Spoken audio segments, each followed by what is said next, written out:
Hello, I'm Isaac Hayes III, founder and CEO of Fanbase, and I'm here with a very important message. We are at a turning point in the Black community where we must have equity in the apps we use that scale to billions of dollars. But this time, we own the infrastructure, we own the culture, and we shape the future. And Fanbase is the future. Fanbase combines the free functionality of Instagram, TikTok, and YouTube into an all-in-one platform built for the evolution of social media and monetization. With over 1.4 million users, that's real proof that we are shifting the conversation of tech ownership and equity for creators. So right now, I want you to go to startengine.com/fanbase and invest today. The minimum to invest is $399. That gets you 60 shares of stock in Fanbase at $665 a share. This marks a turning point in Black ownership of social media. If we don't take this opportunity to own social media right now, we will always be customers to our own creations. And that can't go on. So once again, go to startengine.com/fanbase and invest today. We must own the platforms where our voices live, our stories matter, and where our culture drives the world. Thank you. Folks, Black Star Network is here. Hold no punches. I'm real revolutionary right now. Support this man, Black Media. He makes sure that our stories are told. Thank you for being the voice of Black America, Roland. Stay black. I love y'all. All momentum we have now, we have to keep this going. The video looks phenomenal. See, this difference between Black Star Network and Black-owned media and something like CNN. You can't be Black-owned media and be scared. It's time to be smart. Bring your eyeballs home. You dig?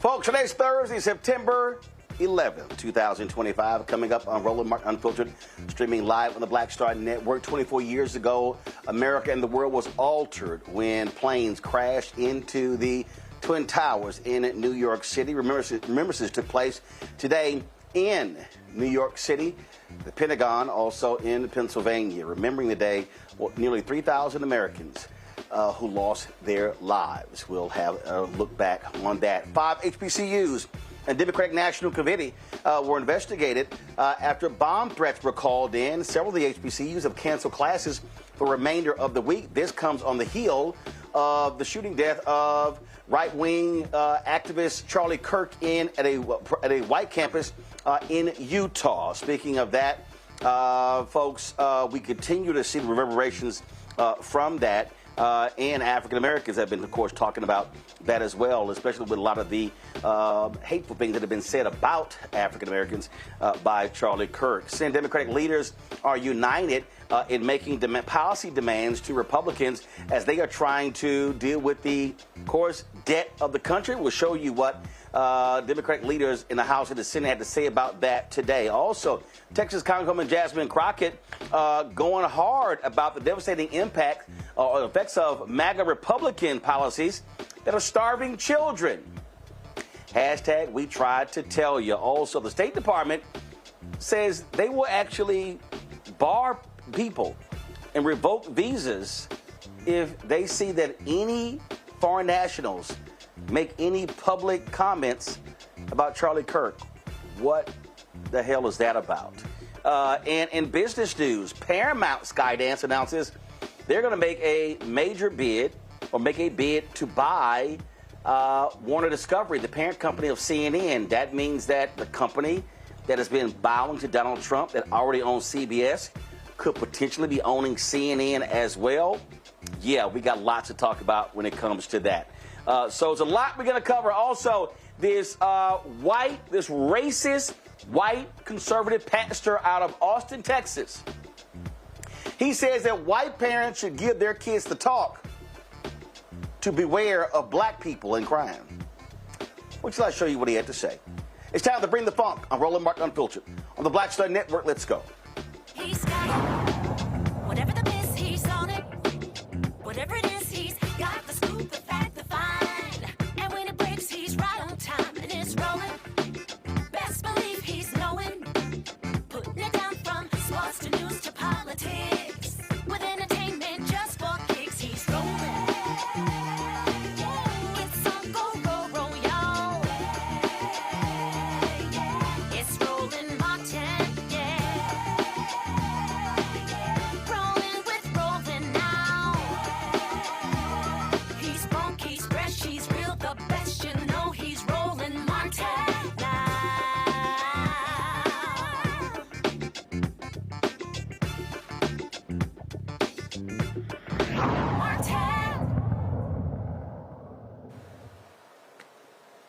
Folks, 24 years ago, the nation was stunned when planes flew into the Twin Towers in New York City. Also, a plane crashed into the Pentagon in Washington, D.C., and another plane that was on its way to D.C. was stopped and slammed into the ground in Pennsylvania.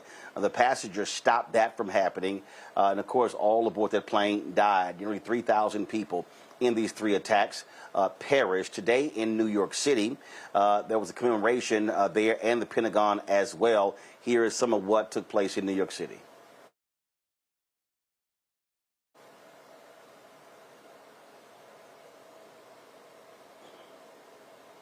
All right,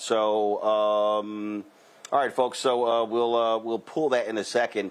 Again, it's really a dark day in the country. We remember when planes were grounded for a considerable amount of time.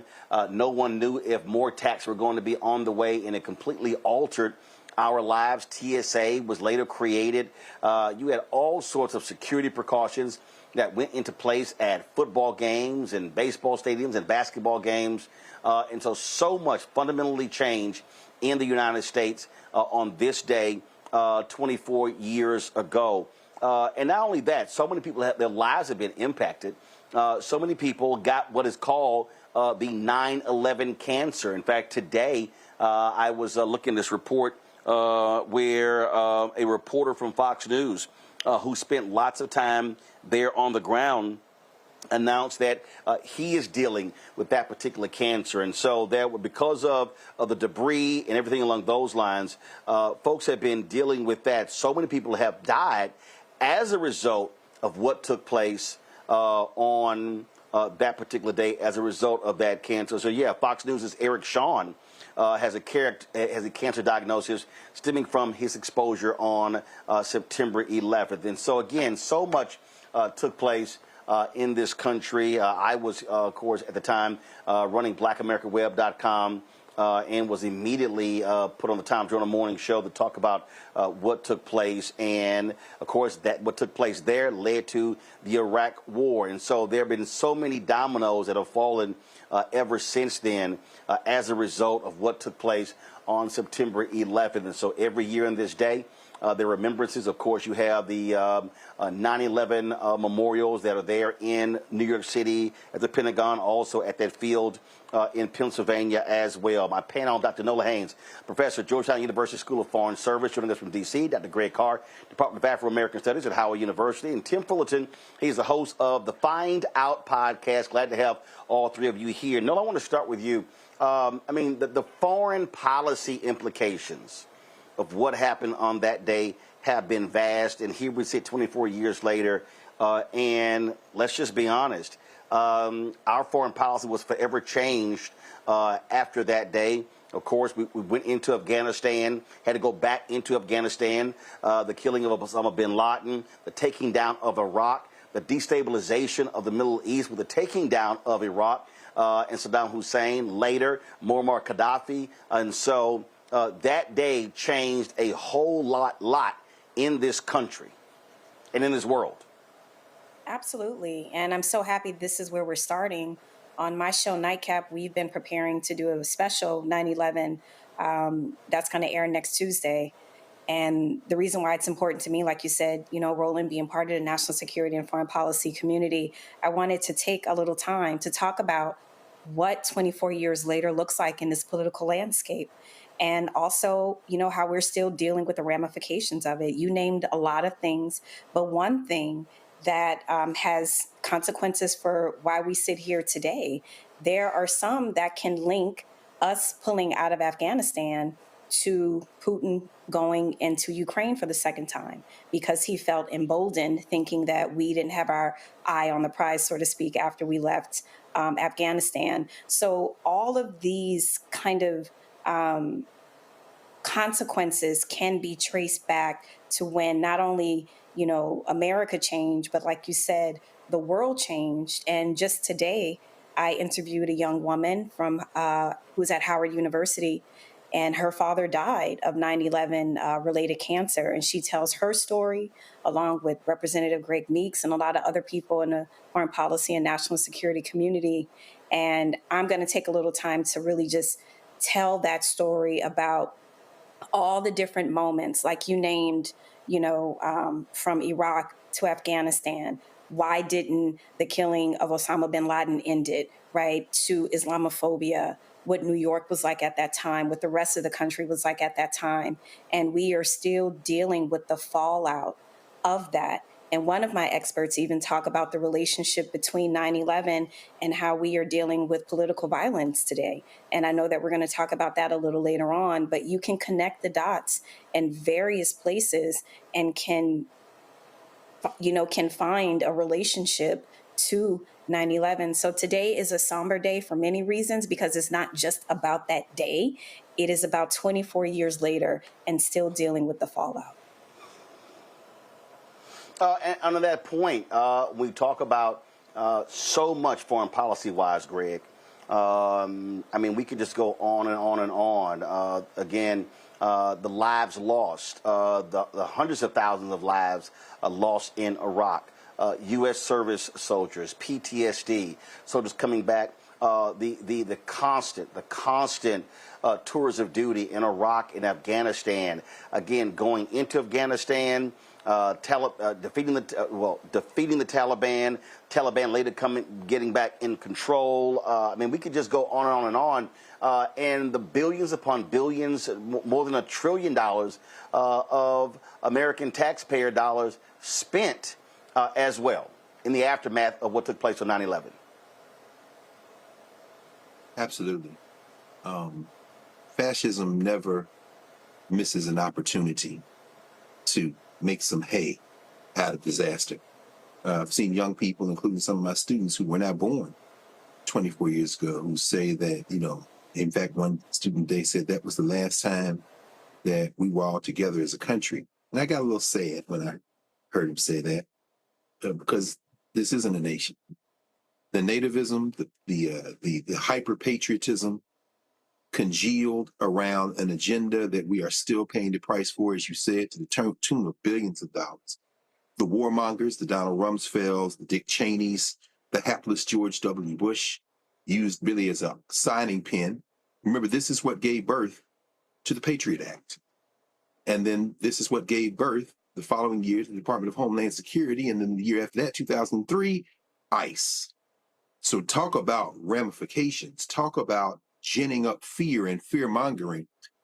Let's not forget that the only human being to stand up in the federal legislature in either house and say, oh no, was the current mayor of Oakland, Barbara Lee, then Congresswoman Barbara Lee, and how widely she was excoriated.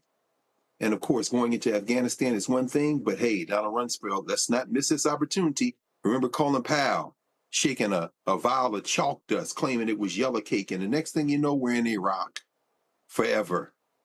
And destabilizing that region, continuing to pour. Remember that 9/11-2001 came not even a week after the end of the World Conference Against Racism in South Africa. That was the conference that Colin Powell had an inkling that he wanted to go, but Condoleezza Rice, serving her master, said no. the United States cannot go because you are going to condemn Israel and equate Zionism with racism. And the American delegation included a number of African Americans, Conrad Worrell, Mashriki Jawans, and so many others who did go. And that would have made a bigger splash had it not been, of course, for the towers and Pentagon and Shanksville, Pennsylvania. So 24 years later, I think we have an obligation, particularly as people of African descent, not to just go along with the conversation about the trauma and the unity, but to really understand the direct connection between 24 years ago and what we are facing right now in terms of the spreading fascism and the imperialism of the United States. Tim, obviously, massive loss of life. People were left without mothers and fathers and aunts and uncles and grandparents as well. And there were people who were fleeing to houses of worship. Folks who had never been in some time. Folks were praying, not knowing what was going to happen next. And then there was this thirst for vengeance in this country to go after the very people. And most of those attackers were from Saudi Arabia. And then we found out that safe passage was being allowed, even when planes were grounded for Saudi nationals tied to the royal family, and so many things. You know, Craig Unger has his book as well, The House of Saud, House of Bush, House of Saud, and so many different things happen. And I think when we reflect on this day, the aftermath of what happened on this day cannot be measured, and I don't think people really, really understand the depths of where this nation went after what took place on this day 24 years ago. Yeah, I mean, I think you're exactly right. And it was a horrific, horrific day. I mean, I was in D.C. when it happened. I was on 701 Pennsylvania Avenue. So I felt a lot of that fear that people had. And, you know, George W. Bush had a real opportunity there to reset and really move us in a positive direction. And instead, as you mentioned, Roland, we decided to choose vengeance. And, you know, it was one thing to go into Afghanistan, but you know, we were lied into what I would call the greatest foreign policy disaster, at least in the last 50 years, maybe ever. The ramifications are just incalculable. We had over 1 million Iraqis lost their lives, most of whom were innocent. You know, tens of thousands of Americans were both killed and wounded in this. And then, you know, the government has turned their backs on first responders in the lower Manhattan. You know, Jon Stewart and others had to raise hell to get benefits for these people who were, you know, doing the best job that they could in helping people. And then we turned our backs on them. The destabilization of the Middle East is obviously, as your really great other panelists have mentioned, significant. You know, it emboldened Iran to build a nuclear program, which obviously we are dealing with to this day. And, you know, we were a country that, you know, George W. Bush was left a surplus by Bill Clinton. And we had an opportunity to be heading in a great direction, focus on clean energy, get off foreign oil. And instead, we chose militarization and costing the lives of millions of people to this day are still dealing with things. And I don't think people fully understand 24 years later the damage that this Bush administration did. Yep. And so it was so many things happened. And so, again, remembrances are taking place. Again, our on September 11th. Going to a break, we come back. HBCU campuses on facing threats, bomb threats today, one day after right-wing provocateur Charlie Kirk was gunned down in Utah. Is there any other reason that this is happening today? Why all of a sudden would HBCUs be getting bomb threats today? But remember, we've seen this before, even when it came to elections, how HBCUs have been targeted because of racist hate. Also, so many national shows. There have been so much conversation over the last 24 hours talking about the issue of political violence. Here's the problem. We don't know who committed this act. We don't know who did it. We don't know that person or person's ideology. We don't know the reasons for it. So why are so many people automatically jumping to political violence and not waiting for this simply to unfold. You're watching Roland Martin Unfiltered on the Black Star Network. Black Star Network, what's happening? It's your man, Kim. And look, my new single, Rock With Me, is on fire. We debuted as the #1 most added and greatest gainer at R&B radio. So look, I want you to go check it out at musicbykim.com. Listen to it, download it, tell me what you think about it. Also, make sure you sign up to be a part of my community so we can stay connected. At Music by Kim on all social media platforms. Thank you for rocking with me. And keep love on the one. 'Cause I want you to rock with me. We live in a strange world till the darkness falls forever. Baby, let's be the dawn. When it feels like it's taking me over, you're making me stronger, my sweet love. This week on The Other Side of Change. DC has been ravaged and taken over by tanks, soldiers, police officers over the last 2 weeks, and it's only starting there. Trump has announced that he also has plans to bring this to Chicago, Baltimore, and New York City. So we're going to dig into it. This is On the Other Side of Change, only on the Black Star Network.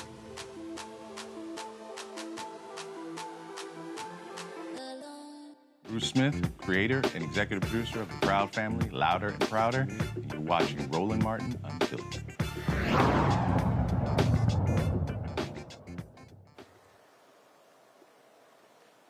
Folks, multiple HBCUs have been under a lockdown amid threats to their campuses. Alabama State University, Hampton University, Virginia State University, Southern University in Baton Rouge, as well as Bethune-Cookman University in Florida were all placed on lockdown today, each citing potential threats made against their campuses. In Atlanta, Spelman College urged students and faculty to avoid campus and implemented heightened security measures following a threat made against nearby Clark Atlanta University. Campus police at Clark Atlanta University confirmed the threat had been received, prompting a shelter-in-place order. These incidents come one day after right-wing influencer Charlie Kirk was shot dead on a college campus in Utah. House Minority Leader Hakeem Jeffries released a statement about these threats. This is what he had to say. He said, the violent threats made today against several historically black colleges and universities throughout the nation are despicable, and yet another indication that the explosion of hateful extremism is out of control. We stand with the students, faculty, and communities that have had their peace and safety disrupted. I'm thankful to local law enforcement for their swift response. The Department of Justice and FBI must thoroughly investigate any potential act of domestic terrorism and not turn a blind eye when black college students are apparently being viciously targeted. These attempts to intimidate everyday Americans will not stand. We need leadership at this moment that brings the country together. Now, a threat was also made against the Democratic National Committee headquarters. Senate staff received an alert from the U.S. Capitol regarding the responses of the National Party's headquarters. According to a statement from the U.S. Capitol Police, officers were alerted to the potential threat at 1:07 p.m. Eastern and began sweeping the building and surrounding areas. As of the latest update,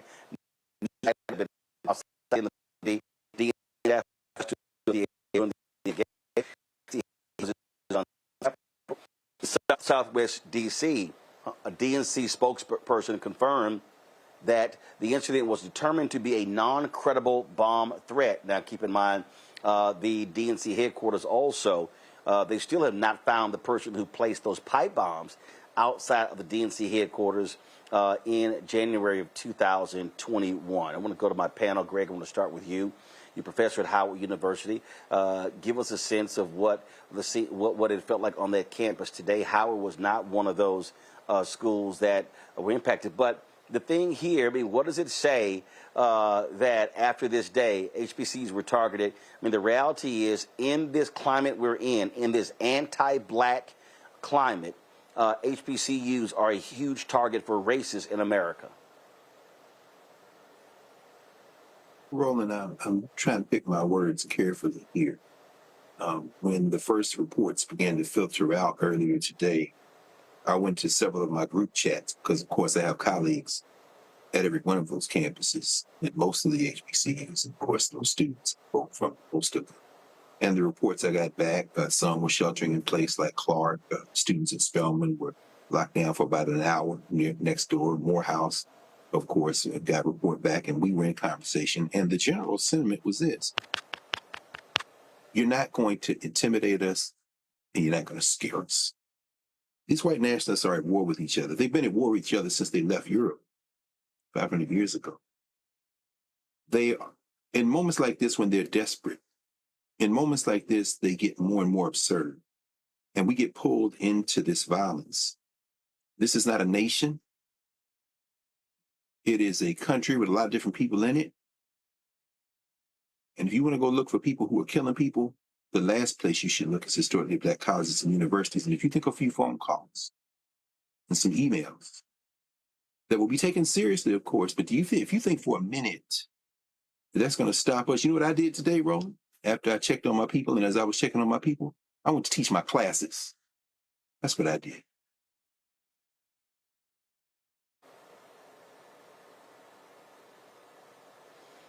Nola, again, we talk about threats. Our HBCUs obviously have to be proactive. And again, we talk about this stuff. It's real what we're living in. We are literally living in a climate where Black people are being attacked. You look at social media, are being vilified. You take one Black man who's schizophrenic, who kills a white woman on a public transportation, and every Black person in America has to be held into account. But if somebody white is killed, it's not like every white person has to address that. This thing is real. The constant attacks on DEI. We can go on and on and on. And so we have to stay alert and be vigilant because we are on. Not only that, you take Latinos, and now the Supreme Court has said they can be searched at any given time just because of how they look and how they sound. What we have literally is an attack on people of color in the United States by white America. Absolutely. And this is a historical escalation, right? Even it doesn't matter what the person may or may not look like who shot Charlie Kirk or what their ideology is. The fact is, folks with guns, folks with chips on their shoulders, a lot of insurrectionists who were let go after January 6th, these people have already made up their minds a long time ago about who the enemy is, right? They have already made up their mind. It doesn't matter. It doesn't matter what facts say. It doesn't matter what logic says. What matters is to them, we are the enemy. We are their oldest enemy, right? And then you have immigrants that come in, from different parts of the world who also get put into this categorization of the other and the enemy. So that is the reality in which I know that I was raised in. And as we sit here still in 2025, that reality is starker than ever. There was a post on Dear White Staffers on Instagram from a Black student asking her white professor at a PWI, a public white institution, private white institution, however you want to phrase it, asking her professor if it was okay if she stayed in her dorm or in her apartment because she was afraid to come to campus. And her professor's response was, don't let them win. And then her response was, well, as like one of 3 Black people, in this classroom, I stand out, I am a target. And as someone who teaches at a PWI, I can tell you in these moments, my Black students are actually the most worried because I stand out, they stand out. Greg was talking about being at a HBCU, there is that community aspect. There is that resilience. Those aspects aren't necessarily there at PWIs. And so it's a very interesting kind of parallel where you have Black students in one instance, they have that community. We stand together, like I wish you would kind of mentality. And then where I work, my students, it's a completely different situation. But the last thing I'll say is this. This is not a new situation for us, but I will say through my professional lens, things are escalating. We are beyond warm. We are approaching hot every single day when we are talking about this kind of nuanced civil war. We're definitely in a warm to hot phase. And see, Tim, the issue that we are dealing with, is that historically, if we go back to the Department of Justice, we go back to the Black Freedom Movement, we talk about the protection of civil rights workers and marchers and protesters. Bobby Kennedy was the Attorney General. And so historically, we're talking about looking to the federal government for protection. The problem that we're now living in is that the folks running the federal government see us as enemies.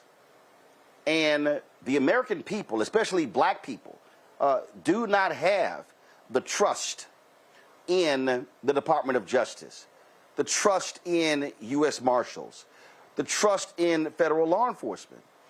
Again, when you have Stephen Miller and Corey Lewandowski and Tom Homan, when you have Ice Barbie Christie Nome, when you have Donald Trump as their leader, literally saying the things that they are saying and what they are doing, folk are saying, hey, man, we can't look to them for protection if we're being targeted. I mean, this is the same guy who canceled the the Secret Service detail for Vice President Kamala Harris, just because.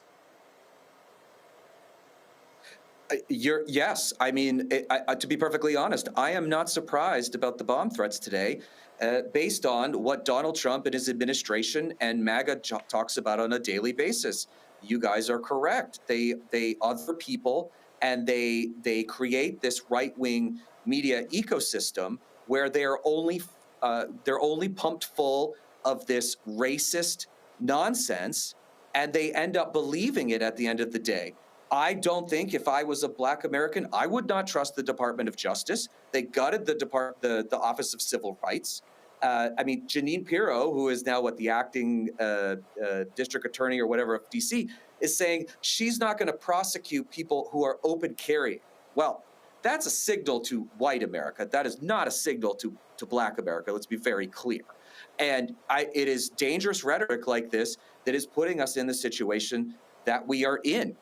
You know, the shooting of Charlie Kirk is a horrible, horrible act, but they have been fomenting violence on the right forever. And all you have to do is Google which side is the perpetrator of most political violence in this country. It is not trans people, which they have tried to do. It is not Black Americans. It is, it is the right wing, because they drive people with fear.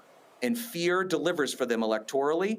And to be perfectly honest, more people who look like me need to be saying this to their communities so that we break the stranglehold that they have on white America, especially older white America, and say, no, this is not correct. This has to stop. And we need to address the real problems rather than othering people like we have done for, honestly, 200 years or how long, 250 years or something like that. It is time to change that, and more people have to stand up and shout it. So here's the thing that is confusing to me, and I'm seeing all of these different networks in their coverage.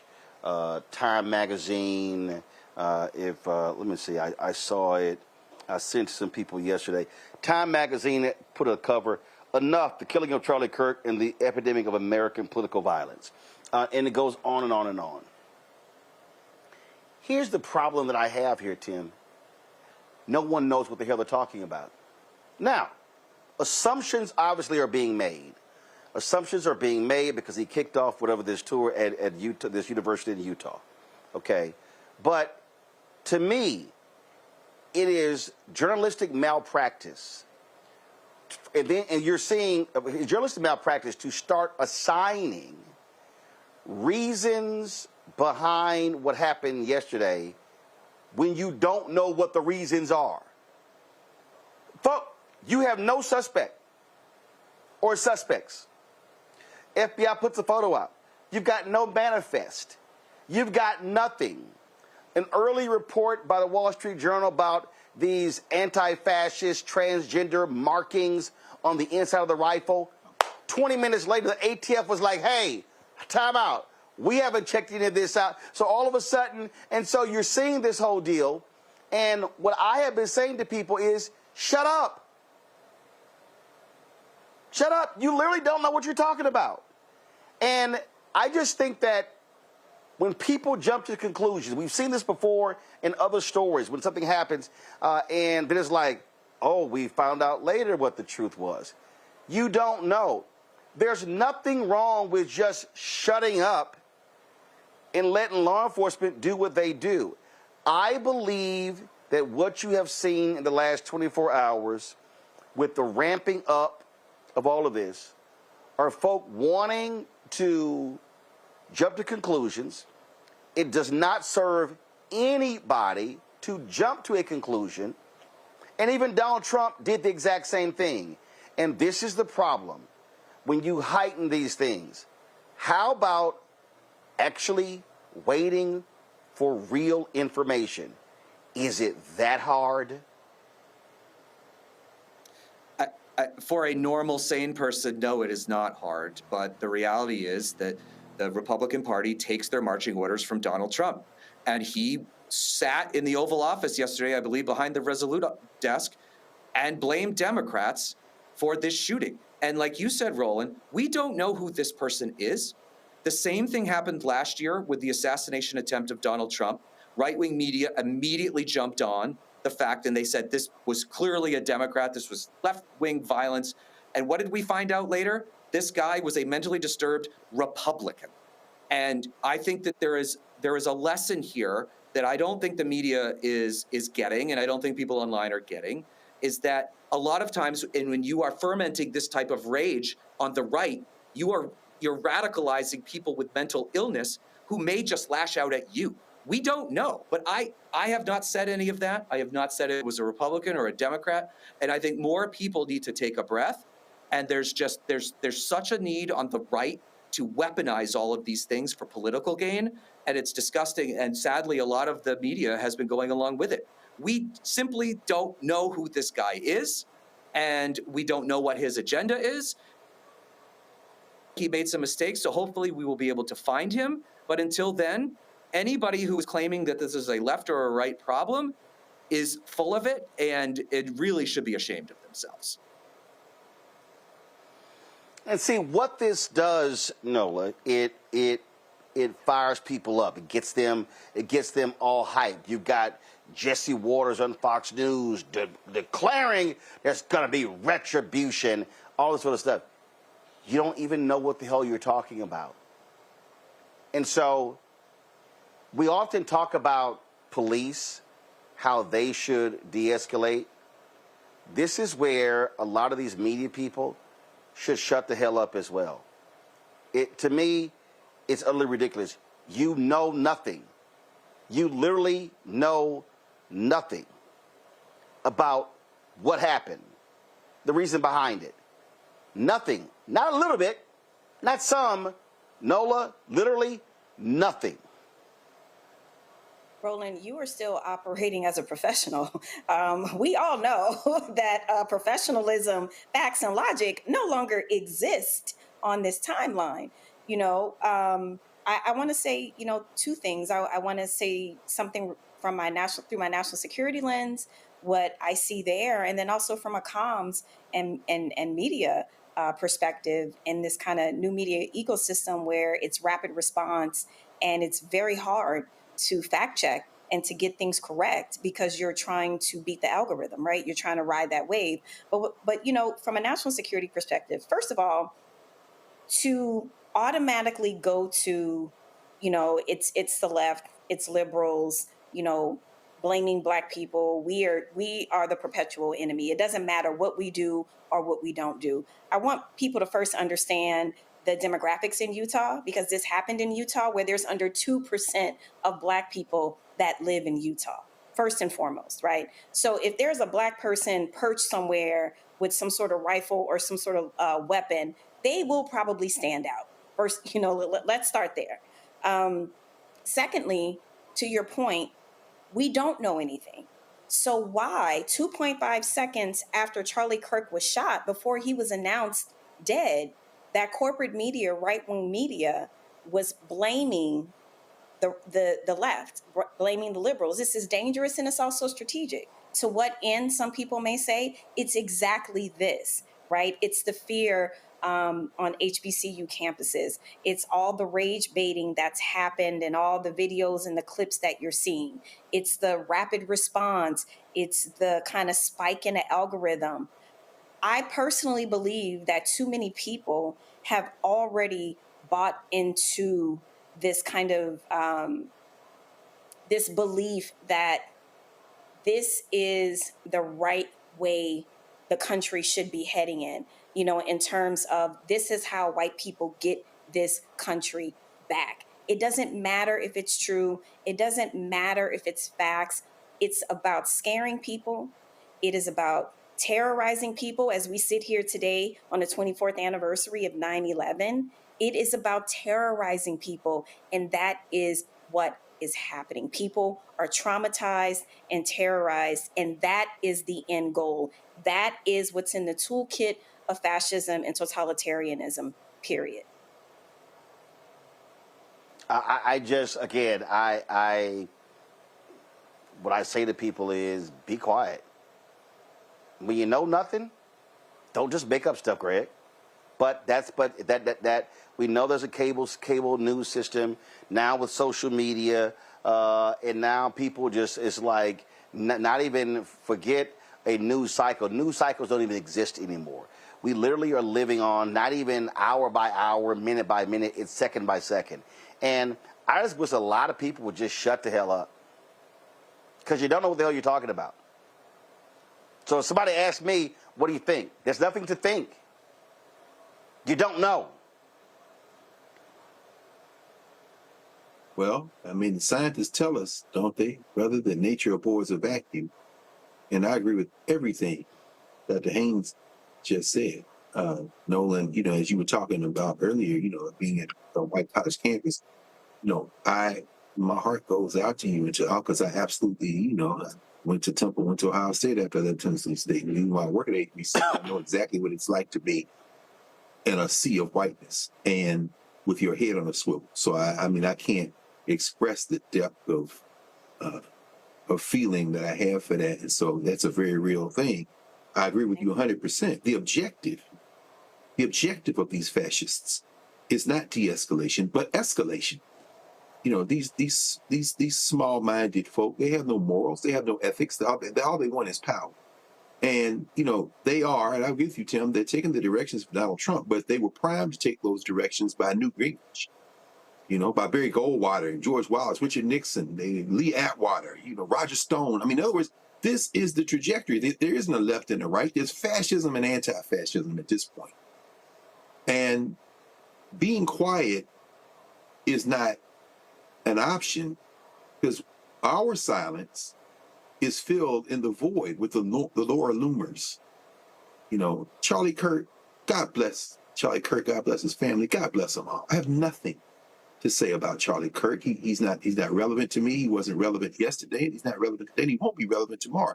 Charlie Kirk is a symptom. He lost his life. That's a tragedy. Preston Brooks beat the hell out of Senator Charles Sumner on the floor of the United States Senate in the days before the Civil War. Now, Sumner survived, but there was blood all over the place. This is the kind of violence we see on the verge of other types of violence. Before it was over, hundreds of thousands, 700,000 people lost their lives in the United States Civil War. That's not going to happen again in the same way. However, when you see a moment when somebody loses their life in a way that is then broadcast over the entire world, and in the wake of it, before this man's corpse is cold, the president of the United States is on the air blaming the people who he has called the enemy of the people, and like a cascade of purebred, clan-bred, fascist, Nazi hatred, his choir begins to tune in on everybody in the world who they see as their open enemies. I'm not sure that silence is the strategy to combat fascism in this moment. I'm not saying I know what is, but I know these people aren't interested in de-escalation. Their whole objective is escalation. Folks, we got some breaking news.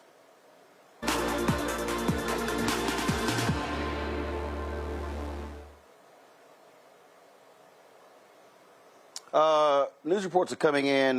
This is actually from the Fox News Twitter feed. The U.S. Naval Academy is on lockdown after a midshipman who had been kicked out of the school has returned to campus armed with a weapon. Multiple sources inside the U.S. Naval Academy tell Lucas Fox News. Gunshots have been heard inside Bancroft Hall, which houses the midshipman. This was posted about 15 minutes ago. Give me 1 second. I'm trying to read more of the story here. Is this this video here from the Naval Academy? Control, let me know what this is. All right, so this is a live look at a ambulance helicopter that is taking off from the U.S. Naval Academy, of course. Again, we do not have any further details. Do not have any further details about how many people have been impacted. I'm reading the Fox News story. One official on campus said the shooter is knocking on doors pretending to be a military policeman. Naval Support Activity Annapolis, in coordination with local law enforcement, is currently responding to reports of threats made to the Naval Academy.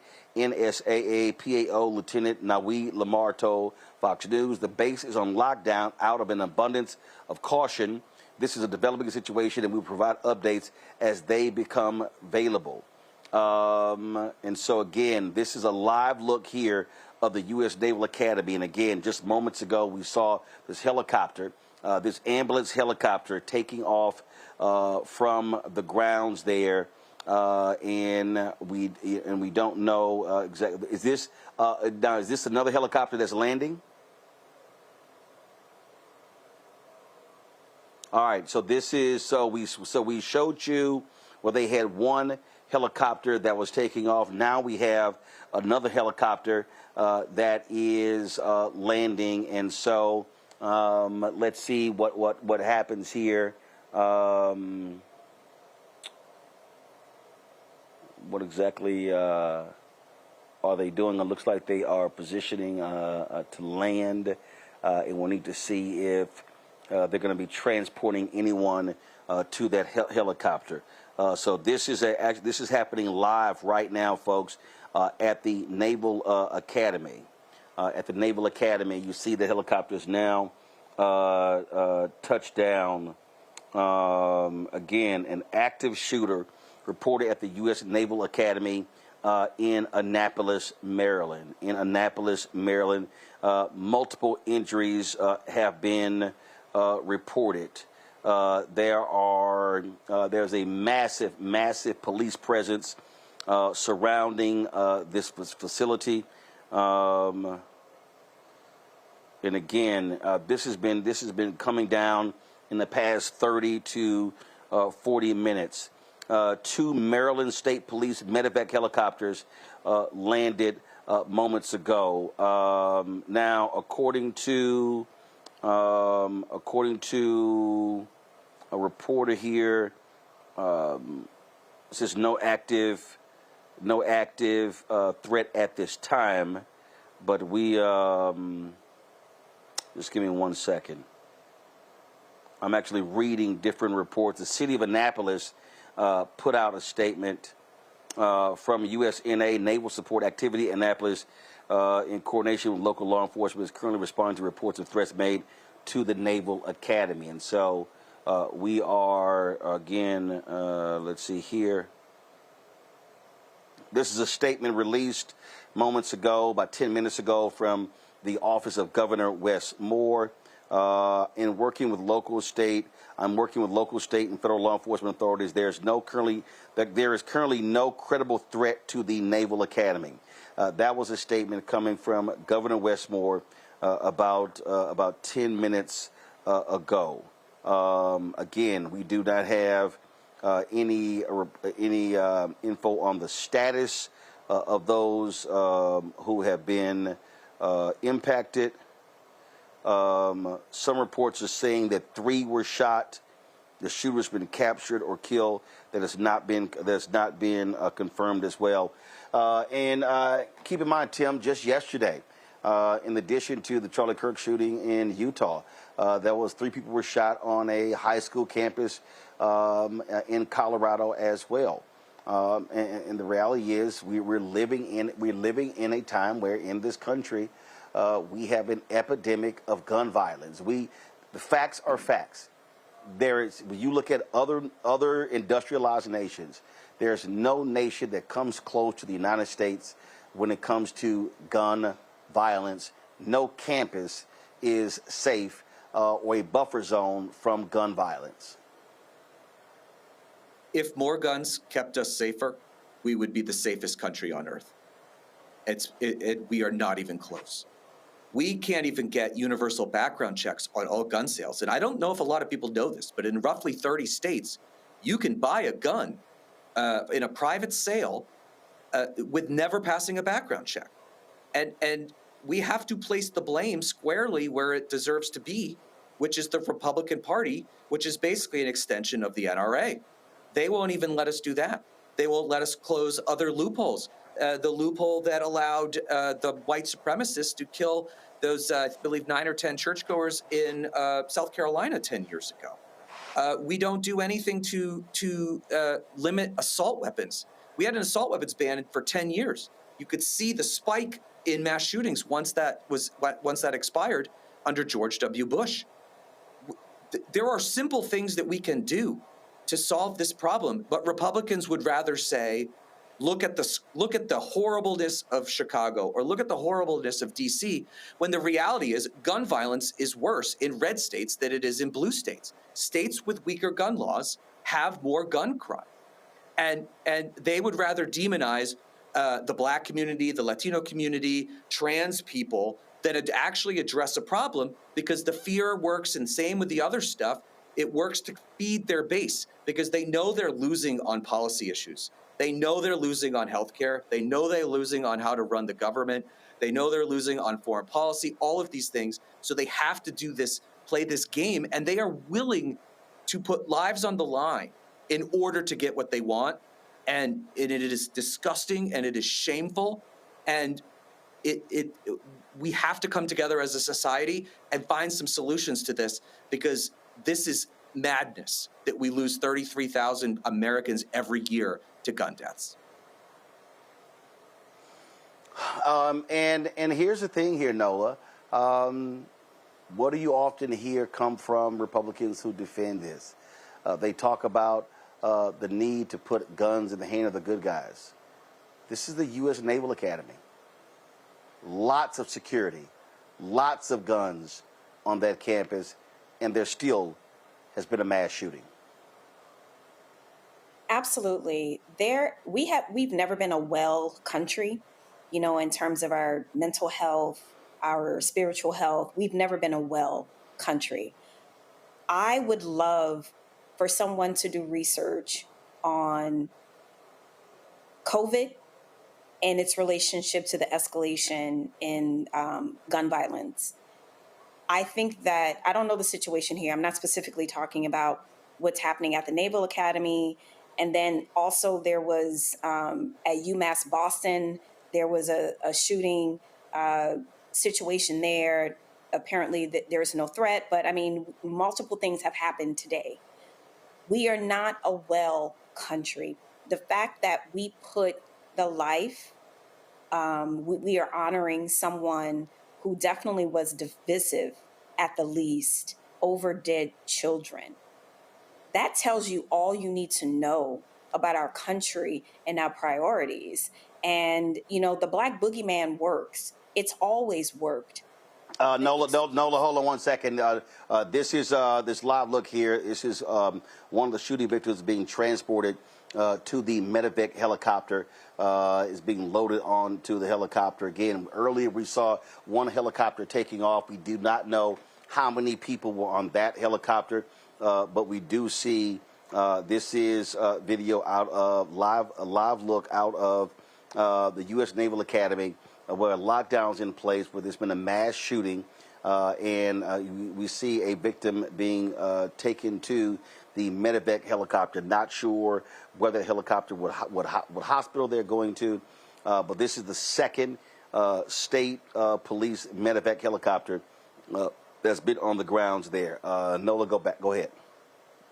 You know, the scary thing about this, Roland, what keeps rolling around in my mind is how under this administration, you know, renaming the Department of Defense to the Department of War, relaxing, you know, reducing requirements for the FBI and for military.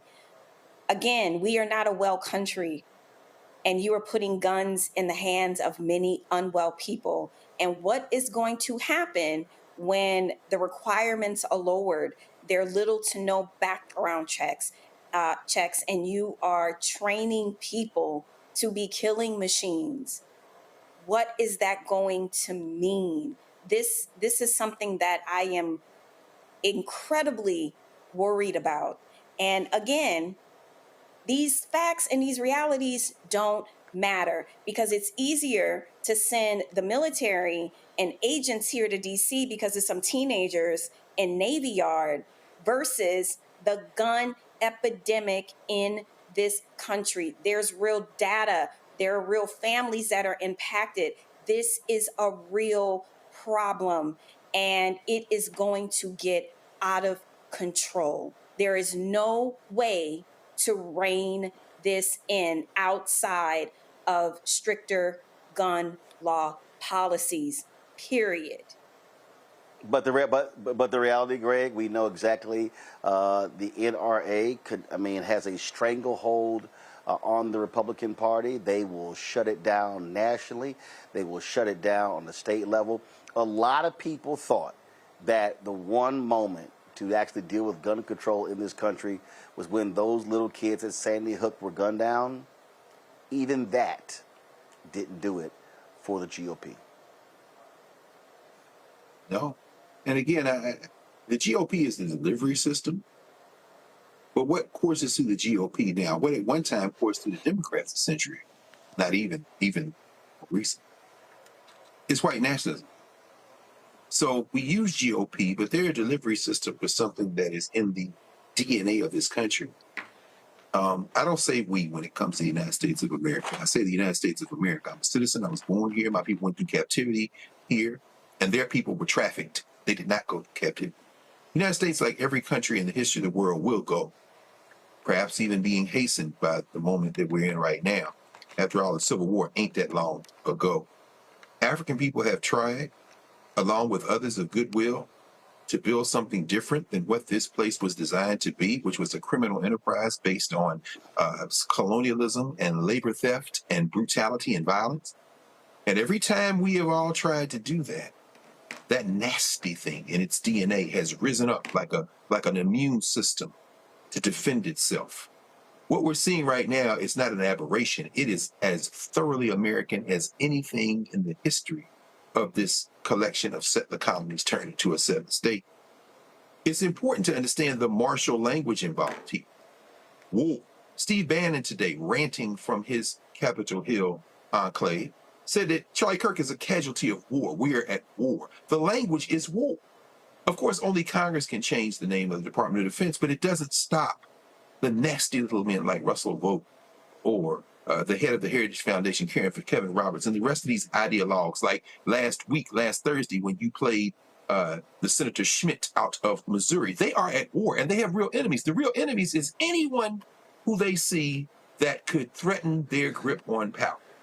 The easy targets, the indigenous people, us, the Chinese, the Asians, and then the others, the whites who would dare say, I pick my common humanity over my race. They become race traders in their language. To hear elected officials on the floor of the federal legislature today, Anna Paula Luna, the MAGA Muppet, Mr. Johnson, to hear Marjorie Taylor Greene, the Democrats, you caused this, or we need to understand that this isn't all white people, but that this is a notion of violence that is not only pervasive in the United States, it is the default position in this country, and it is wrapped with race. Finally, the EU today.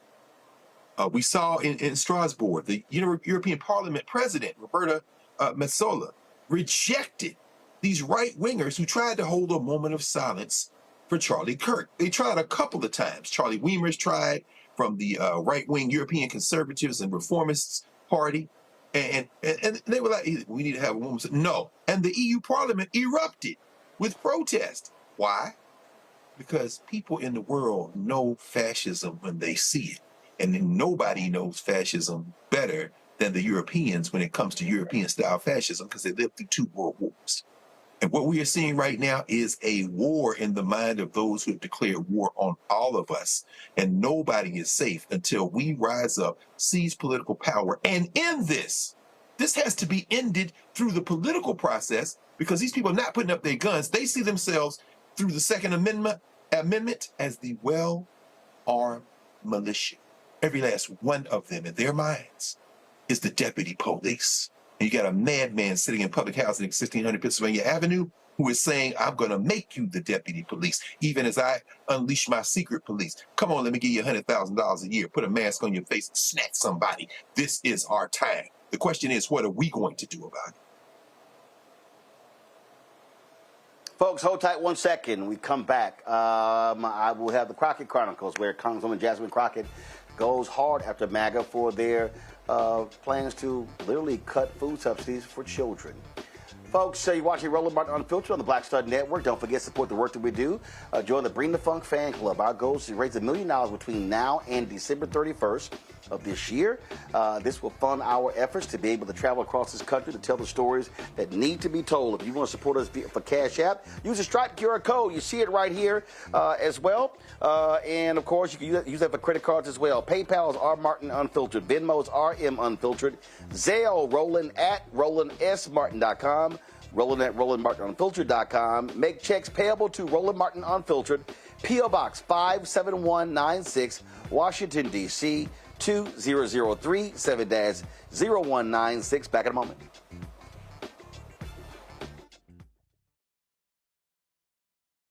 This week on the other side of change. Hurricane Katrina, 20 years later.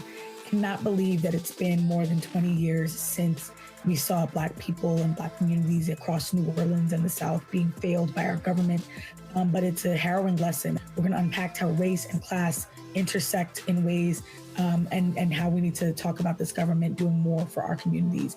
Again, you're watching The Other Side of Change, only on the Black Star Network. Next on the Black Table with me, Greg Carr. Immigrants lured off Texas streets and shipped to places like Martha's Vineyard and Washington, D.C. Believe it or not, we've seen it all before. You people in the North, you're so sympathetic to Black people, you take them. 60 years ago, they called it the reverse freedom rides. Back then, Southern governors shipped Black people north with the false promise of jobs and a better life. It's a part of a well-known playbook being brought back to life. So what's next? That's next on the Black Table, a conversation with Dr. Gerald Horne about this issue of the reverse freedom rides, right here on the Black Star Network. Hello, I'm Isaac Hayes III, founder and CEO of Fanbase, and I'm here with a very important message.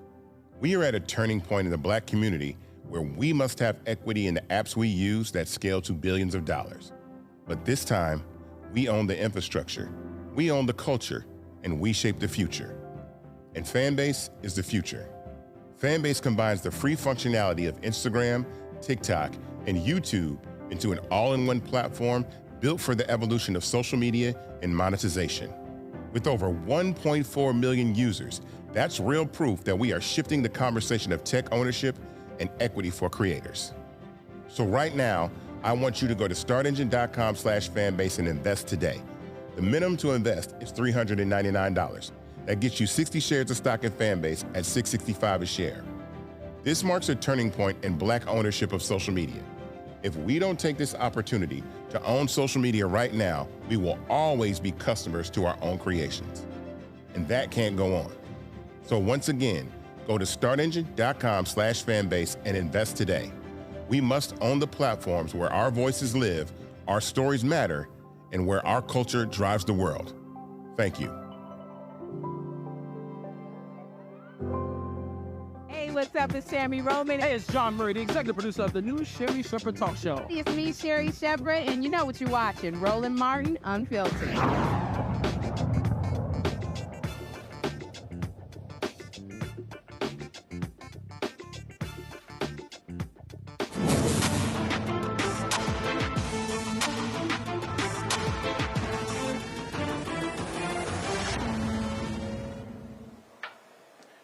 Hello, folks. I'm actually broadcasting the show from the 30th Congressional District, which, of course, represented by Congresswoman Jasmine Crockett. And, man, was she giving the Republicans all they deserve yesterday in a committee hearing, chastising them for calling themselves pro-life, but looking to starve kids. She hit them in a whole bunch of areas.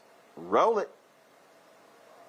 Farm bankruptcies in 2025 already exceed 2024 levels. That is from Hoosier Ag. And the second one says farm bankruptcies rising in 2025. All right. The reason that I wanted to talk about farming is because it seems like we think that we can talk about things in some sort of vacuum. You can't talk about healthy children if you don't talk about whether or not they have money to access any food, whether it's good or bad. Some would argue that if you don't have money to access food at all, whether it's good or bad, it's probably bad for the child to not have anything in their body. The reason that those on my side of the aisle keep bringing up these cuts is because we know that we already have a hunger problem in this country. Considering the fact that we have a hunger problem in this country, it's now only been compounded by the poor policies of this administration and House Republicans as well as Senate Republicans. You see, I don't believe that you can just have a mantra where you say, make America healthy again, without actually doing the work, because as the good book says, faith without works is dead. So let's talk about the work that really needs to be done. Number one, it's in policy. Policy that doesn't look like ridiculous tariffs that unfortunately now have our farmers going under. In fact, to be very specific, farm bankruptcies are up 55% compared to 2023. Which minimizes the amount of food that we do have that will be available. And ultimately, that food will be more expensive because that's simple economics. Yet at the same time, the $6 a day that people get to eat, that's going away. And besides the SNAP benefits themselves, we're talking about those kids that only get their food at school. And we are able to set the guidelines for whether or not that's healthy food or not. The reality is that I am so disturbed because under this Department of Health and Human Services, literally, they have become the threat to the American people. Serving from the state of Texas, unfortunately, we had to endure the very beginning of the measles outbreak. For the first time in 20 years, children are dying. That doesn't look like making us healthier again. In fact, a lot of people want to talk about measles, but the plague is back now. We had our first contact of that recently came out. And we know how the secretary feels about polio. Polio may end up coming back. Right now, President Trump, Secretary Kennedy, and congressional Republicans are perpetuating the most significant public health attack on Americans ever. In just a few months, they have diminished HHS's ability to respond to outbreaks and emerging health threats. They've dismantled teams that ensure Americans are consuming safe foods. They've weaponized the federal government against universities performing world-class research. They've implemented the most significant cut to healthcare in American history. These people hate it when American families have access to health care. They hate it when American families have access to healthy foods. They hate it when American families have access to affordable housing. They hate it when American families have access to affordable childcare because these people simply hate America. Nearly everything they have done makes Americans less safe and less healthy. The consequences of their actions are simple. More children will die and have. More children will go hungry.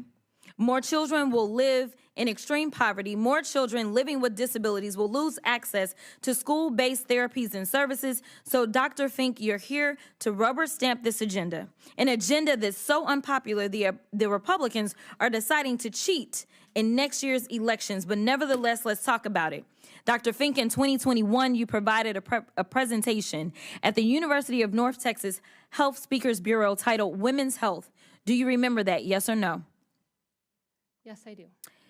Well, during this presentation, you spoke at length about the importance of vaccines. In fact, one of your slides stated, quote, clusters of under or non-immunization have the potential to foster transmission of vaccine-preventable diseases, including measles. Is this a slide from your presentation, yes or no? I haven't reviewed that presentation recently, so we're going to go you don't know.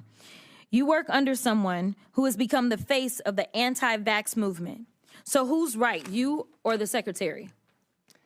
Thank you so much for that. You or the secretary? I would like to tell you that Secretary You or the Kennedy secretary? is challenging us to use gold standard. So you're going to filibuster, and I only have 25 seconds. So I'm going to go with you, assume you, but you know that he's your boss. This administration has lost all credibility with the American people and our global partners. No one believes you care about improving health outcomes when you're slashing NIH research into Alzheimer's disease, women's health, cancer, and diabetes. No one believes you care about public health when you cut programs that support maternal and child health and eliminate Healthy Start. No one believes you care about children when you implement the largest cut to Medicaid in history. Americans know the truth, and the truth is that this administration, with the help of congressional Republicans, has unleashed the most significant assault on public health in American history. The people will die as a result. I yield back the remainder of my time. It's amazing, Nola, they call themselves pro-life. Mm-hmm. Pro-life has somewhat of a interesting definition because they don't want you to get rid of the child that you can't afford, but they won't help you to afford that child that you can't afford. It is about something far more sinister in my view. You know, it's definitely to control women's bodies. There's that, right? And then it's always been, you need a part of the population who's going to go to the military, right? And now we're in a situation where we are in a deficit regarding farms, regarding all types of certain type of work that Americans just are no longer used to and just do not want to do.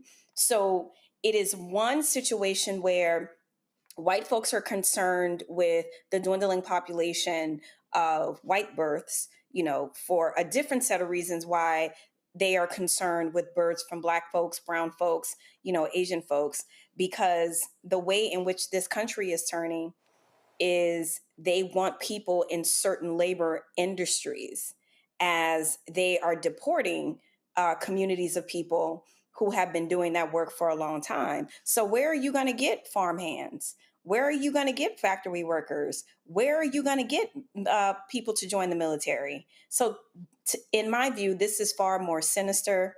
It always has been. And the things that Representative Crockett pointed out, it's just blatant hypocrisy. And, you know, as a social scientist with a STEM background, it broke my heart to hear that woman sit there and she was about to try to find all types of reasons to support her boss, who is a conspiracy theorist. It doesn't go beyond that. This country has been overtaken by conspiracy theorists, not by professionals, not by experts, but this is the situation that we are in, and real people are going to suffer. Children are going to die. Older people are going to die. People are going to get sick. That is simply the reality. Look, Tim, I'm telling you, I keep saying this. I've been saying this since Vice President Kamala Harris lost to Donald Trump. The only way this changes, the only way this is going to change is white people in America are going to have to feel maximum pain. So everything you heard Congresswoman Jasmine Crockett lay out right there speaks right to y'all gonna lose food, y'all gonna lose health care, y'all gonna lose jobs. It's just gonna be loss, loss, loss. You ain't getting money for housing. The tariffs are gonna kick your butt. And listen, black people, we've been trying to tell America and saving America. And if white people in America actually listen to black people, we will be much better off in this country. But they keep getting this hard lesson. And all of those people who voted for Trump and they vouch for Trump and they wear their little MAGA hats and they fly their little flags, all them broke-ass people are about to learn a hard lesson. He never gave a damn about them. He don't give a damn about them now, and he's been lying to them the whole time, and they fell for the hook, line, and sinker. There's a reason why we named our podcast the Find Out Podcast, because in November, and it was mostly white people, we effed around, not me, but white people effed around, and now we're finding out. And there's a perfect example of people needing to see it in their wallet and not being able to have empathy for others. There were these farmers in Arkansas earlier this week or late last week who were begging Donald Trump for help because his tariffs are hurting them. Well, Donald Trump told them what he was going to do. They just didn't think it was going to affect them, and they were fine with other people suffering, people of color suffering, trans people, just not them. And I think you're right, Roland. Like there are a lot, like the majority of people who look like me in this country do need to, for some reason, need to feel it directly before they will do anything. And the reality is they are about to find out big time because the tariffs, that bill is starting to come due. Americans are realizing that they are paying the tax. I mean, Republicans say they hate taxes. They just put billions of tax increases on the poorest Americans in the country. And all of these policies where we're cutting government services, we're cutting SNAP benefits for children, as Congresswoman Crockett was talking about. What? We cut $1.1 trillion from Medicaid, which provides, healthcare services for poor working class people. Also, mental health services for poor working class people. We talked about the gun violence issue before. Like this administration seems hell-bent on destroying this country financially. And, I'm hopeful that more people will realize that they are going to be affected in a negative way. Their groceries are continuing to go up. Donald Trump won on saying he was going to lower prices. He's not done a single thing to lower prices in this country. In fact, he's done the opposite. And, I hope that there are more people out there who are going to raise hell about this, because this is devastating people across the country, regardless of their race. I'm just hopeful that the people who look like me are waking up to the fact that this guy is not interested in helping them. He's using you to help his billionaire friends get a little bit extra in their pocket and screw everybody else. And this is what Democrats have to be pounding. I said this, Greg, to Congressman Ro Khanna was on here. I said it to Bernie Sanders. I'll say it to Elizabeth Warren, to all of them. Y'all need to take the fight to these folks direct and literally look them in the eye and say, he not bailing y'all out. He don't give a damn about y'all. Just letting y'all know. I mean, because here's the deal. And this is where the audience has to understand American history. I love it, Greg, when they say, black people, y'all have been voting Democrat for 60 years, and what have you gotten? Broke, poor, uneducated white folks. Y'all have been voting for Republicans a lot longer, and y'all still broke, you still uneducated, you still poor, you don't have housing, a lot of y'all got bad teeth. So I thought they cared about the working class.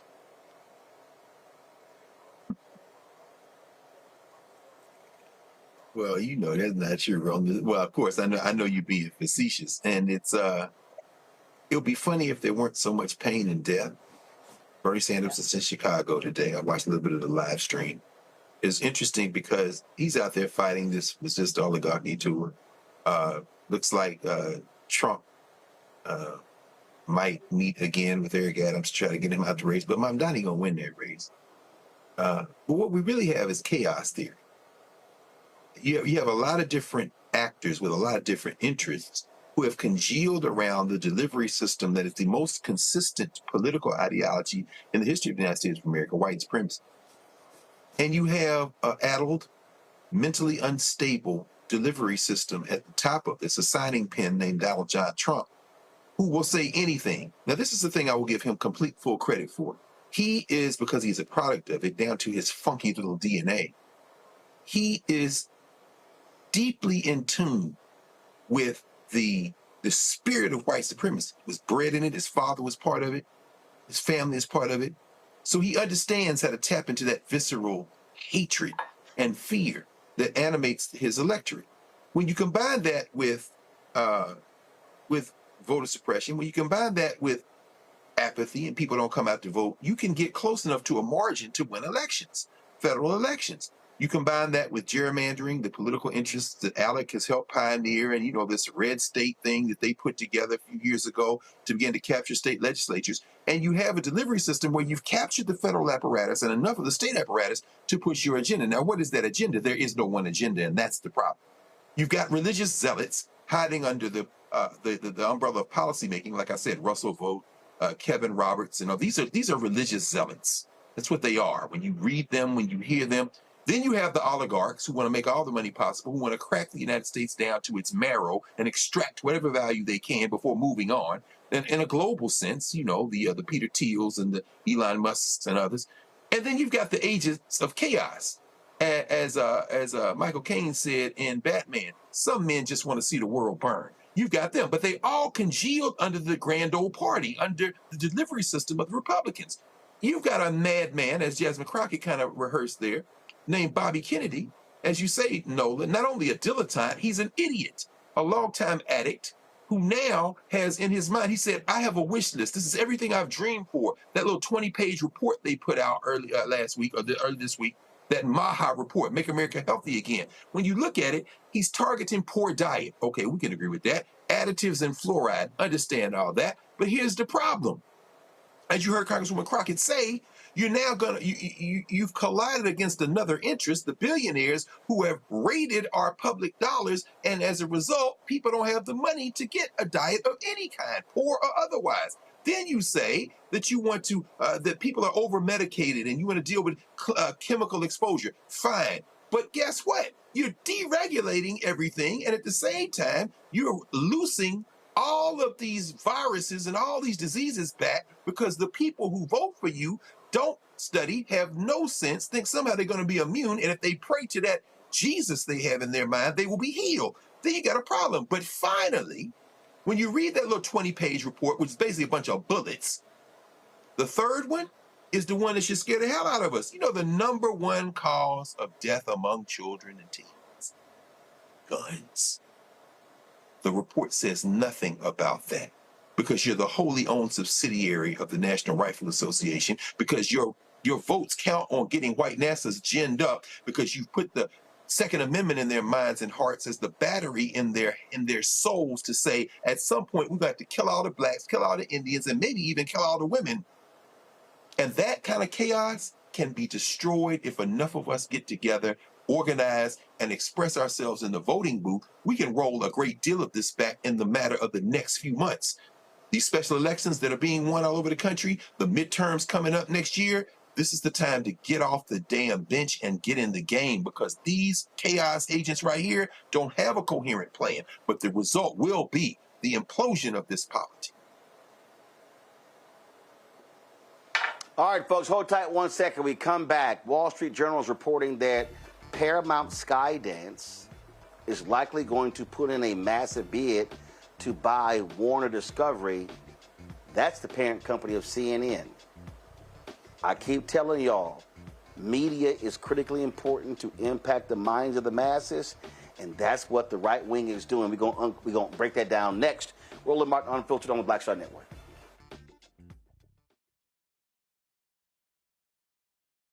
next week on The Other Side of Change. Hurricane Katrina, 20 years later. Cannot believe that it's been more than 20 years since we saw Black people and Black communities across New Orleans and the South being failed by our government. But it's a harrowing lesson. We're going to unpack how race and class intersect in ways and how we need to talk about this government doing more for our communities. Again, you're watching The Other Side of Change, only on the Black Star Network. Hi, I'm Jo Marie Payton, voice of Sugar Mama on Disney's Louder and Prouder Disney Plus, and I'm with Roland Martin on Unfiltered.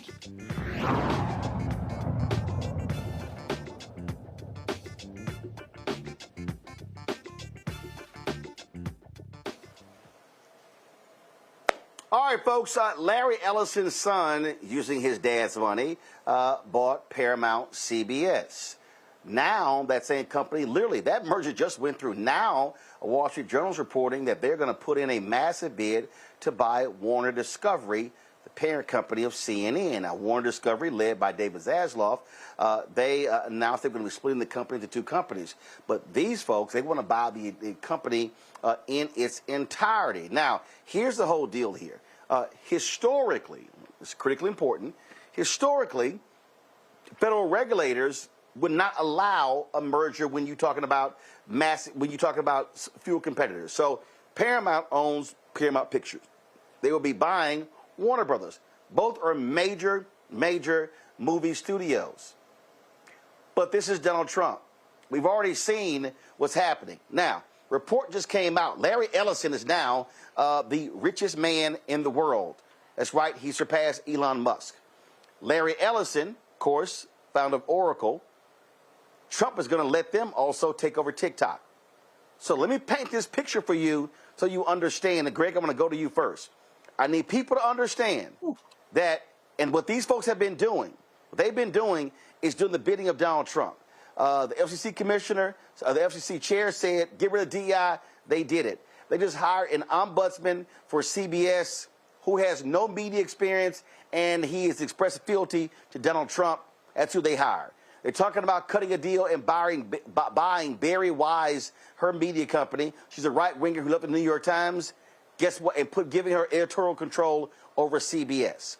So if this happens here, that means that hardcore Trump supporters would own CBS, would own CNN, would own TikTok. I explained to people why Black Star Network matters, this show matters. And again, when you don't understand the power of media, and that's what the right wing have done. They were pissed off when George Soros bought, I forgot the radio company, it was escaping me right now, Cumulus. When he bought it, they were like, oh my God, George Soros is going to take over, and a lot of our conservative radio shows are on these stations. Because they saw what Sinclair did. They saw what Fox News has done, and Newsmax, and OAN. And so this could be a very serious issue when you talk about getting real news if they then own CBS and CNN. No, I agree. It's interesting, Roland. It's very interesting what you've built over the last 7 years. And then with Roland Martin Unfiltered, and then over the last 4 years with the Black Star. Not only is it the wave of the future, it's the only way to go. I'm less concerned with them buying it all. Legacy media has, almost like Tim Snyder in his book on fascism talks about, do not resist in advance, do not concede in advance, do not bow down before the thing goes down. Well, they've already done that. CNN's unwatchable. God bless Abby Phillip, doing the best I suppose she can. She's trying to keep her job. It's unwatchable. MSNBC, of course, has had its purges, its rolling purges. They couldn't stand Melissa Harris Perry, much less Tiffany Cross or Joy Reid. They've had their purges, and now they are unwatchable. It's like a caricature listening to them. And the major networks, please. I mean, NBC carrying Chuck Todd for as long as they did, it's absurd. And now they won't even ask questions. So yeah. What if they buy it all? So what if they buy it all? Mehdi Hassan gets put off, and now he's bigger than ever in Zateo. Jim Acosta gets put off. He goes on Substack. But all of them following really what you saw coming years ago. I'm saying all that to say this. I don't know that they buy TikTok because this is the beauty of how white nationalism, domestic white nationalism, doesn't understand, or at least understands but overplays its hand. See, there's the Chinese out there. You saw Temu, is it?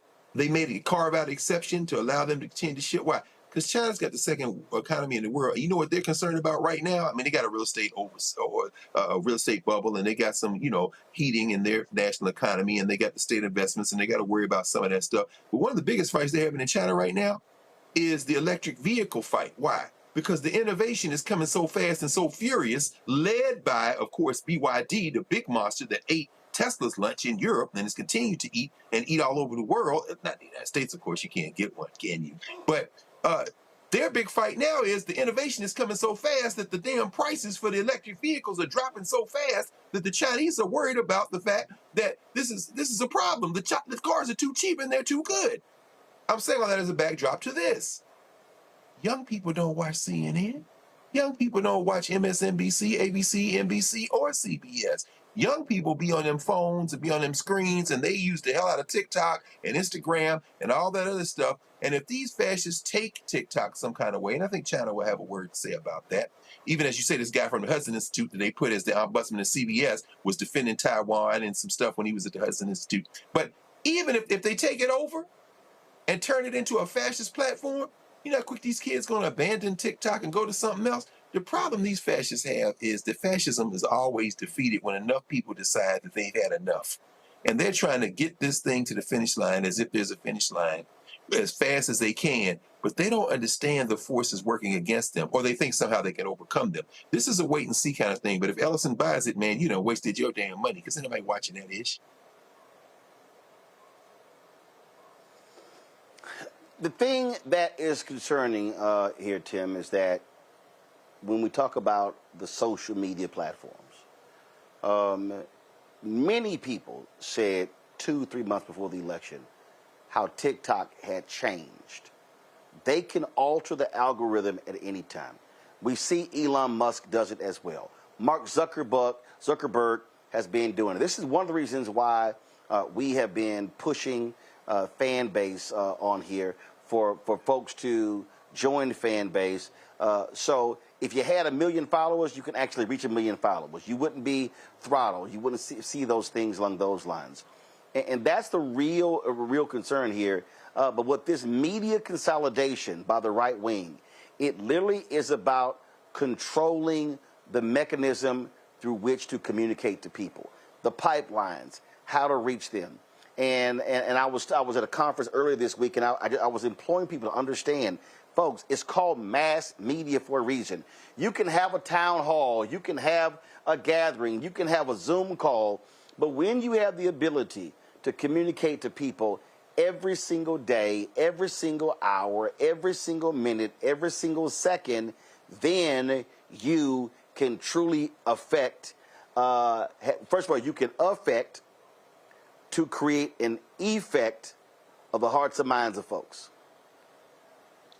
Yeah, I mean, I think that's my biggest concern is Larry Ellison buying TikTok and there not being a place for most people to go.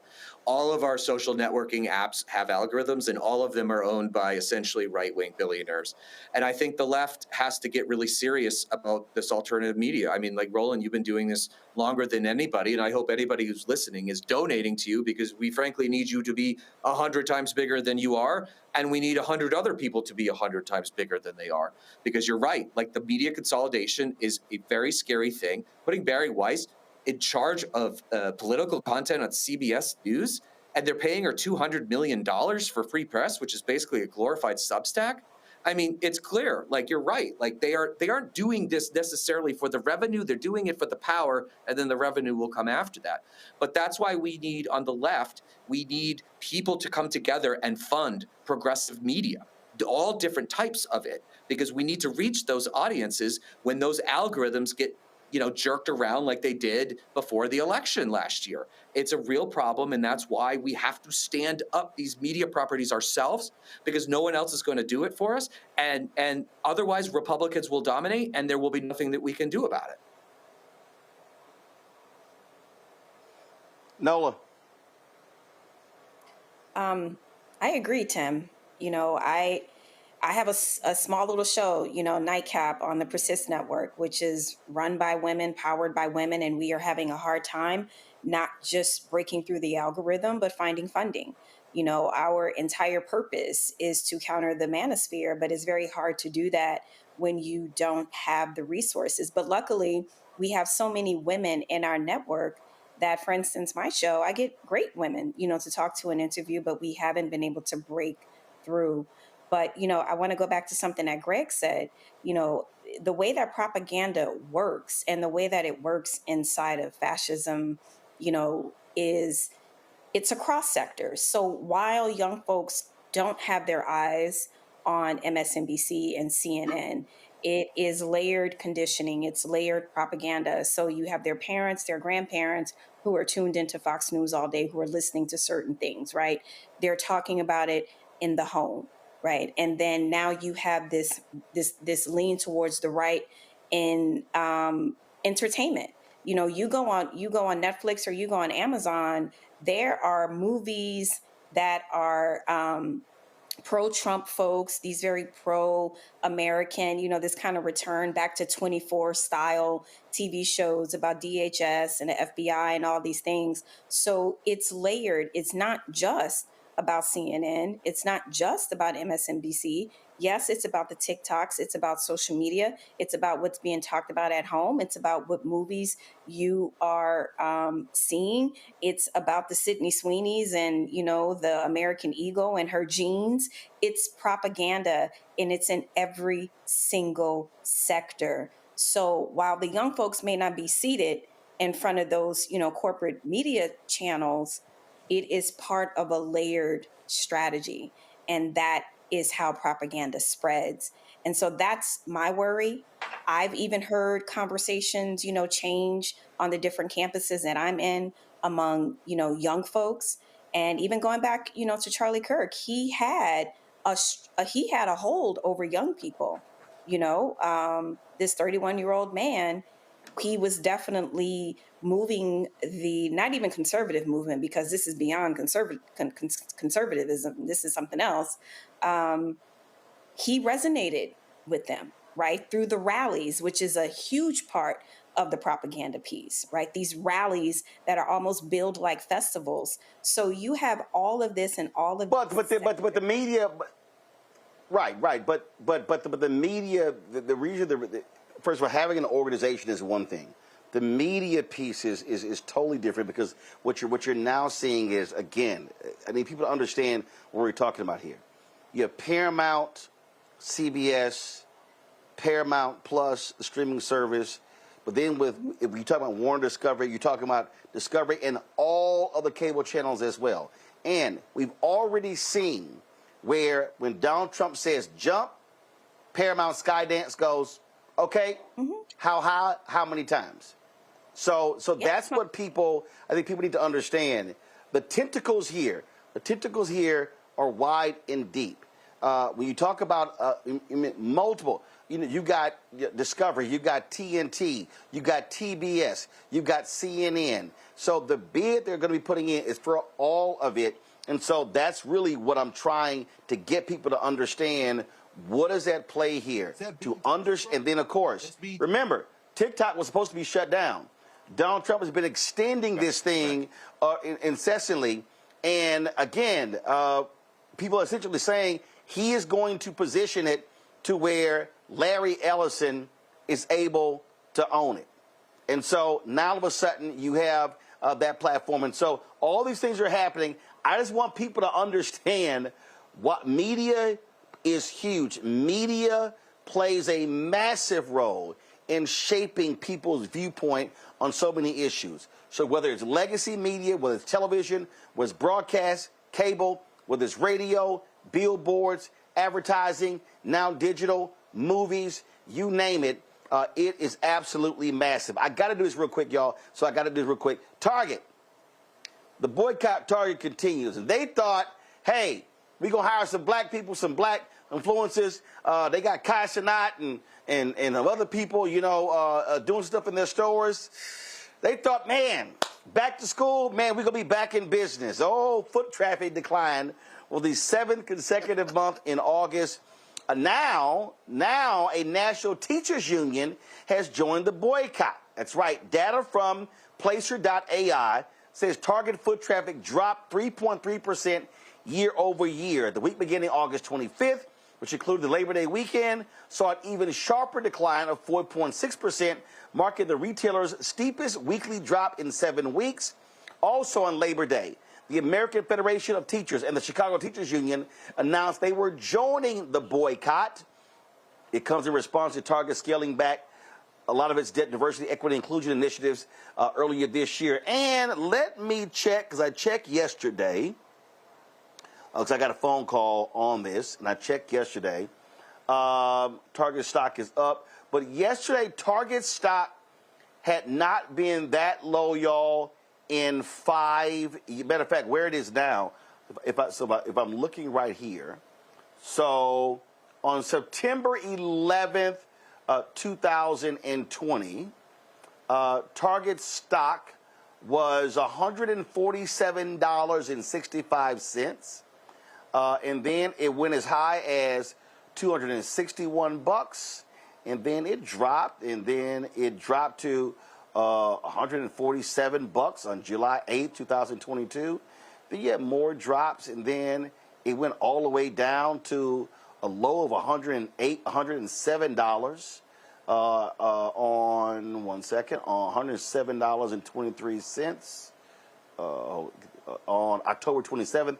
2023, then it went up to $168, $171. Well, guess what? That stock price now is at its lowest point in 5 years. So right now, Target stock closed at $91.52. That's the lowest it's been in 5 years. How about them apples, no? I mean, what you always say, FAFO. I mean, I don't know what else to say. It makes me kind of giddy. I wish that method was applied, to other companies. Amazon. For one, these people respond to their bottom line, and the power that the people truly have is their spending power, and that really is what's going to move the needle in our political landscape, because these people think that we are just mindless drones, essentially, and we're going to spend our money regardless. And, like I said, FAFO, and it needs to be applied to other companies. Tim, they're learning the hard way. We don't have to spend our money with you.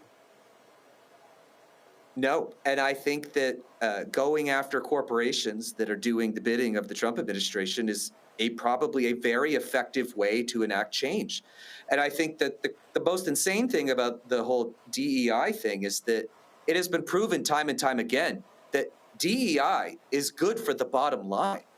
It's just a fact, and because you get more diverse voices in positions of leadership, and you get a better product because you get more perspectives. And then also, we're seeing what's happening to Target when they basically just folded to Donald Trump, and the consumers said, screw you, basically. And then we've seen the opposite at Costco, because Costco, actually, their board said, hell no, we're not getting rid of DEI. And I'm pretty sure that their stock has gone up. It doesn't pay in 2025 to play this game, because there are more of us than them. When I'm talking about progressives compared to these, the anti-DEI thing is just a racist reaction to people of color be getting more positions of power, which is long overdue, and still not even remotely close to where we need to be. But this is what America wants. America actually does want DEI in general, and people need to understand that it's not just morally the right thing to do. Financially, it also is the right thing to do. And Target has effed around, and they certainly are finding out now. So, Greg, to that point Tim just made, the last 5 years, Target's stock is down 38%. in the last 5 years, Costco stock is up 184%. Of course, this whole thing started around January 24th.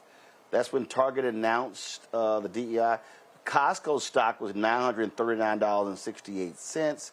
It went up to $1,048 on February 28th. It went down. It went back up. It closed today at $964.32, which is over the last month, it's down 2%, but last 6 months is up 3.6%. But go right ahead. Well, brother, I echo what you said, Tim. I think brand loyalty, I think the idea that you're part of a movement bigger than you is the kind of thing that capitalism has always seized on, but it's also the kind of thing that can defeat the predatory capitalism, which some people would say predatory capitalism is redundant. But you know, to tie these things together, and you've already kind of laid it out, we talk about mass media, we talk about, and I agree with you, Nola, about that whole layering and how people are affected. Somehow, Target's timing was terrible. And for a brief moment, Target leapt above like a fish above the sea, and everybody saw Target and said, that's the one. Now, as you say, Tim, if that can be replicated, we get the list. I think about the anti-apartheid movement when I was an undergrad at Tennessee State. We have a list. I still don't buy some of those products because we were, they leapt above the fray for a moment. We said, Nelson Mandela, who is that? Oh, Winnie Mandela? Wait, Reebok? Or is it, Gulf? Oh, hell no. And then that leapt. Now, capturing that is possible. And as you said, a combination of mass media and the delivery system is necessary in that. And Roland, remember, this was, how long ago was that, brother? Was it 23 when they got rid of Dr. McElroy at Texas A&M? I'm trying. The sister, journalist. Yeah. And remember, you came on here and let them have holy hell, including telling black athletes not to play for Texas A&M. Now, I'm not saying anybody signed or didn't sign, but merely that momentum that I know you played a major part in, the president of Texas A&M resigned that summer. Because she had botched this, and they had left this sister out to dry. Now I'm saying that fast forward to now. I read an article in today's New York Times, the president of Ohio State kind of hinting at the idea that maybe the Ohio State should get an outsized cut of the Big Ten money, the television money, and maybe one day, he didn't say this, but they were speculating that Ohio State may leave the Big Ten. Maybe Penn State will go and they'll form a superstar conference, a mega conference, maybe get Alabama and some other. Well, guess what? Learn this lesson from what's happening to Target right now. Y'all keep this white nationalism up. Please keep it up. Because if you punch through the consciousness of enough black people, and that layering with the adults and the middle-aged folk and the young and the younger than them folk begin to affect the mind of these children and these teenagers. When the first two or three are those women athletes saying, I love Dawn Staley, but I'm not playing for the University of South Carolina. I'm not playing for the University of Texas. And then a couple of football players say, I'm not playing for Oklahoma. I'm not playing for Ohio State. I'm going to go to Central State, or I'm going to go play. I could play for Grambling, or I could play basketball at Jackson State. This was Deion Sanders' mixed opportunity because he was one of those fish that leapt up just above, and we captured the imagination. I think what this Target thing signals is, if you can capture the imagination for a split second, the role of media, you might possibly be able to trigger something that can bring this entire house of cards down. That to me is enough on its own to support the Black Star Network. BET is toast. Isn't BET owned by Paramount? Paramount owns BET. Paramount. Yeah, and they got a 1 hour news show per month that nobody watches. So that's it. And I want to close the show out with this here. Yes. Right. So I'm going to close the show out with this here. I'm not far from Austin, Texas, and just so y'all understand, so we all know black parents got to give their kids to talk, especially their black sons, when it comes to how to deal with police. Well, you got this alt-right pastor, Joe Webon, who goes on the podcast and says that white parents need to give their kids the talk. Listen. If you're a Christian white parent who loves the Lord and loves your children, that you need to have the talk. The talk that we're referencing is the talk that takes your children according to their maturity at the proper time, the appropriate time, and says, there are certain parts of town that you cannot go. And there are certain people that you cannot be around. Yep. Right? If there's someone who is black in our church, and they've been in our church, and we know them, and they love the Lord Jesus Christ, great. We're not talking about that person, but we're talking about when you go into a crowd of people. If you go into a crowd of strangers, and they're white strangers, there's some danger. If they're black strangers, there is 30 times more danger. Them's the facts. And it is actually a failure of your parental duty. White parents, please hear me. If you teach your children growing up, if you lie to them and say, all people and all races of people in our country are the same. They are not. You are actually depriving your child of factual, truthful information that could save their life. So let me help y'all out. If you're black and you attend Covenant Bible Church in Georgetown, your ass crazy. If you literally sit under the stewardship of that racist, then you must absolutely belong to the Clarence Thomas fan club. If you are black and you are anywhere near that church, then Jordan Peele was talking about your ass and Get Out. Now, this guy, he's also the founder of a white Christian nationalist website called Right Response Ministries. And the thing here, Tim, that people need to understand is white pastors like this guy all around the country, these are the people, I forgot that other crazy fool in Tennessee said, if you're a Democrat, get out of my church, you're demonic. These are the people who have been advocating for Trump, and they changed the rule for the IRS to allow them to endorse from the pulpit. These are the fake Christians. These are the people who are not real Christians, or they are, as Bishop Barber says, these are the people who advocate that slave-holding religion, or that slave-holding Christianity. Yeah, I mean, I think that I would feel a lot safer being in a black community than being in that church, for example. I mean, these people are horrifically racist, and the sad reality is that Donald Trump has normalized this, and the right-wing media networks have made this okay to say. And, I thought we were, maybe naively, well, definitely naively, thought we were maybe getting past some of this. But again, this comes back to the fact that these people they don't believe, they're not following the gospel or the Bible or anything like that. They are using it to control people and to gain power and financial power. And it has absolutely nothing to do with what is in that book. And it is disgusting. And, I look at this stuff and it just blows my mind that anybody could believe it. But there are tens of millions of Americans that do. And we have a lot of work to do to push back and push this into the gutter where it absolutely belongs. Yep, and they're just showing, guys like him, if you are a member of that church, we don't want nothing to do with you, Nola, because you are delusional as well. This isn't about Christianity. I'm not even about to sit here and waste my Christian breath on talking about what the gospel is and what it isn't. I always ask people if they've ever seen The Black Klansman and if they saw the end of the movie when Spike Lee does this wonderful job of explaining David Duke's long plan of infiltration. And so through my lens, this is how I see this. This is infiltration. This is infiltration, where Jethro comes out of the overalls and puts on a suit, goes to the good schools and, expands vocabulary and are infiltrated in different parts of quote unquote polite society.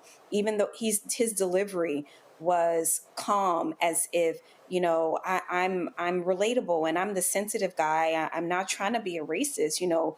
Black Christians, as we define them, are okay, but it's those other ones, right? So this is us versus them, plain and simple. It is not the gospel. There is nothing that Jesus taught about that was rooted in hate. So it's laughable. It's disgusting. And in my view, the thing that, they project a lot, the thing that they call demonic is exactly this.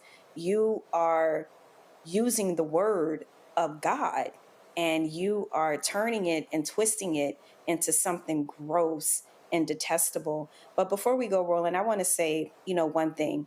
As we are sitting here in reflection of 9/11 and all the things that are going on in our country, there is something else that is also going on that is equally scary, and that is what recently happened in Poland with 19 Russian drones entered Poland's airspace. So in as much as we have things going on here domestically, we also have to keep our eyes on what's happening around the world.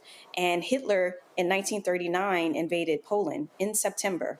So these echoes, these historical echoes, we're not just feeling them here domestically, it's happening around the world. And so I know we are all overwhelmed and exhausted, but there's a lot that's going on. Right. I just want people to be awake and aware. Well, what we're dealing with here, again, Greg, we've seen preachers like this here. These are the folks who meet with Trump. They're the people who met with numerous presidents and mayors and whatever. That dude that would feel right at home if the White Citizens Council came back, because no doubt he would be elected chair. Maybe he would be elected chair. He'd certainly be a member. Maybe he'd be elected chair. But I mean, the reason I was laughing, look at him. Look at him. See, this is the kind of thing that they try to get the trigger. I don't know that he could get elected because they be looking at him, look at your corny ass. Ain't nobody going to make you the leader or nothing. This is a man. Look at this guy, man. So I guess what I'm saying is this. See, Charlie Kirk was murdered yesterday, and it's a tragedy, and nobody should be killed. There's a common theme running through this whole thing. These are the people who have lived their whole lives being ground into self-esteem dust by people who have clowned them for how they look, how they sound. And it's a tragedy because that's the kind of thing that nobody should have to endure. But they found in this movement, in this white nationalist movement, in this male-centered movement, some reason for being. They can be important. And I guess what I'm saying is, and Noah, thank you for bringing up what happened in Poland, because the way I understand it, right, they evoked Article 4, rather the NATO Charter, which is the step they need to do before they go to number 5. We might be on the verge of World War. Right, that might be that's probably the biggest story of the week, what you just debated. These Russians messing around here on this border, and of course, their wholly owned subsidiary. I can see Putin making a call to Trump and say, hey, P-boy, stay out of it. I mean, very easily. I mean, there's something going on in the world right now that's going to render all of this irrelevant, but I'll end with this. People who feel like they've been diminished, they've been demeaned, people who feel like they failed in life, those people flock to people like we just saw. It isn't just the message. It's the ethos. It's the avatar. It's the image. And so you see disheveled-ass Steve Bannon, who's a millionaire, leading these lemmings off the cliff. You see guys like this talking very calm in their dad jeans, with hiding behind their fake beard, with their little man, whatever that shit is that you put in to make your beard go dark, with them glasses on, looking like he's trying to grow a chin like Tom Cotton. Now, I don't know what it is in Missouri, and the senators ain't got no chins, whether it's Tom Cotton or Eric Schmidt, but this guy would be right at home, like his neck goes right up to his lip. And so he's talking about giving the talk. Ain't nobody listening to you, man. You fuck around and get your ass whipped out here in these streets. Listen. If you're black, like you say, Ron, and you listen to that dude, you got bigger problems than to talk. We just need to get our acts. I'm sorry, no. I'm looking at the guy like, come on, man. Really? Really? Like you said, bro. Like you say, no, they get ready to start World War III. And this boy right here who looks like, what's his name? Listen, our children would drag this man for filth. He looks like, what's that guy that made Star Wars? Who's the... Lucas? He George looks like Lucas? a cartoon version of George Lucas. Yeah, that's exactly like a cartoon George Lucas. Ain't nobody listening to you. Get the... Anyway, I'm sorry. Let me stop. I don't even know. I don't even know if he went to seminary. All right, y'all. That is it for us. Next week, we prepared some stuff last week. The best. We prepared some stuff for y'all. We were gonna play the best of the last 7 years of Roland Martin Unfiltered. We've been so busy with stories. And we're gonna roll that Monday and Tuesday. And we'll get y'all know. Y'all remember Philip from Indianapolis? That boy being in witness protection after I destroyed him. Well, the Republican governor of Indiana. Y'all kill the music, please. Kill the music. Thank you. The Republican governor of Indiana actually named him the executive director of the Indiana Civil Rights Commission. Seriously. And yes, somebody sent me on Facebook, so you know I had to comment. I was like, hey, Philip is now out of witness protection program after I destroyed his lame ass. And so, yeah, I can't wait. Matter of fact, I think I'm going to be in Indiana September 21st. Maybe I will invite Philip to come to the church. Well, it's a black church, so I don't know if Philip going to show up. I don't think. Yeah, I don't think. Because Philip more likely to show up at Covenant Bible Church in Georgetown, Texas, than he would at a black church in Indianapolis. So just want to let y'all know that. So, yes, I'm being petty because I shall always be petty. Let me thank Nola, Tim, Greg for being on today's show. Thank you so very much. I appreciate all three of y'all being on today's panel. Thanks a lot. Have a fantastic weekend. Y'all, I'm here. Yes, I will be on the show tomorrow, y'all. I am here in Texas. My man, Roland Parrish, got a golf tournament tomorrow, so we're going to have a good time with Roland tomorrow, and so looking forward to that.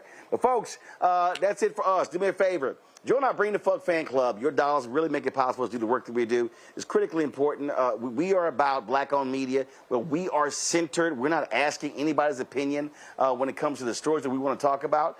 We talk about the stuff that matters to our people, and so it matters as well when you support us. First and foremost, all y'all on YouTube, do me a favor. Y'all should be hitting the doggone like button. How we had more than 6,000 people watching live, and we got 1,900 likes. That literally makes no sense whatsoever. We should easily be at 3,000 before I get done. So that's 1,100. So y'all hurry up and hit the damn like button. I'll see y'all all comment and hit the like button.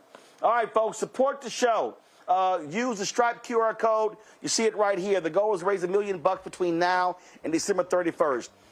If you want to use Cash App, use the Stripe QR code. Credit card applications as well. PayPal's R Martin Unfiltered. Venmo RM Unfiltered. Zelle Roland at RolandSMartin.com. Roland at RolandMartinUnfiltered.com.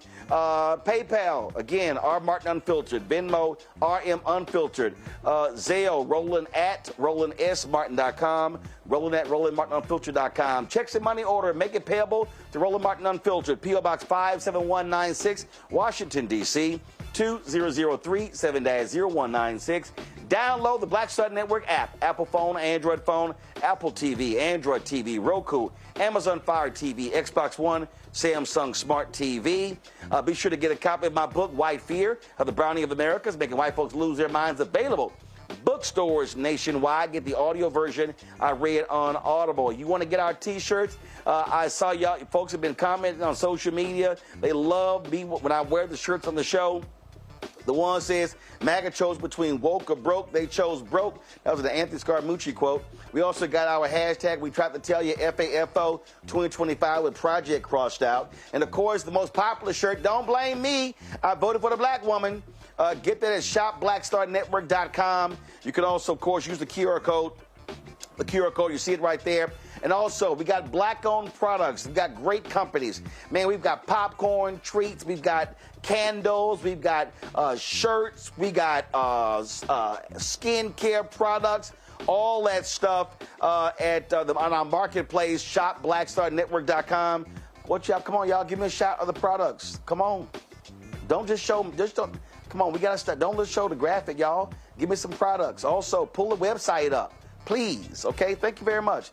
Pull the website up. So you can see. Go to shopblackstarnetwork.com to support these black-owned companies. Some amazing products, and so please. We just had yesterday Damo Inc., who is the artist, and so she's got some great stuff, and so support there as well. Y'all not gonna show the website?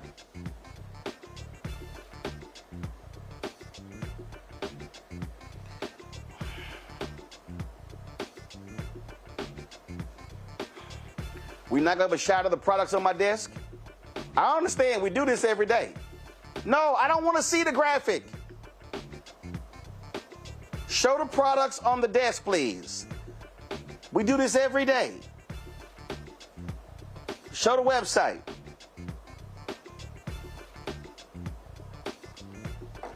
I'm not closing the show until we do it.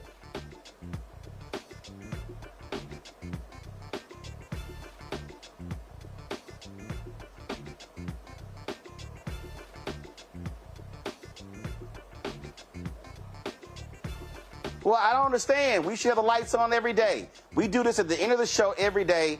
When I'm not there, get this done right, y'all. I shouldn't have to be asking for this live on the air.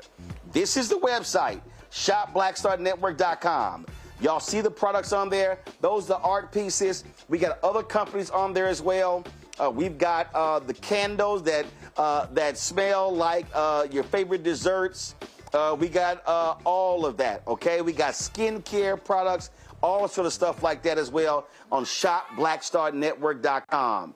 And so there you go. So please support those owners. All right, folks, don't forget to also download the app Fanbase. Download the app Fanbase. And if you want to support Fanbase by investing, go to startengine.com/Fanbase. Startengine.com/Fanbase.